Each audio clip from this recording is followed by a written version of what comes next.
ٹیلی phone پر hello کہنا۔ اسلام میں زندگی کے ہر گوشے کے لیے بہترین رہنمائی موجود ہے۔ رسول اللہ صلی اللہ علیہ وآلہ وسلم اگر کسی کے گھر پر جاتے تو اجازت کے لیے السلام علیکم فرماتے، اور آپ صلی اللہ علیہ وآلہ وسلم کے دروازے پر اگر کوئی دستک دیتا تو آپ پوچھتے کون ہے۔ آمنے سامنے ملاقات کے وقت نبی کریم صلی اللہ علیہ وآلہ وسلم نے سلام کرنے کی تعلیم دی۔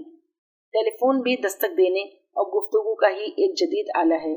باقی موقع و محل وہی ہے جس کے بارے میں رسول اللہ صلی اللہ علیہ وآلہ وسلم تعلیم دے چکے، لہٰذا اس موقع پر ایک مسلمان کو اسی تعلیم پر عمل کرنا چاہیے۔ یعنی ٹیلی فون پر یوں بھی کہہ سکتے ہیں جی کون ہے، اور السلام علیکم بھی کہہ سکتے ہیں۔ جب خود فون کریں اور دوسری طرف کوئی فون اٹھائے تو السلام علیکم ہی کہنا چاہیے۔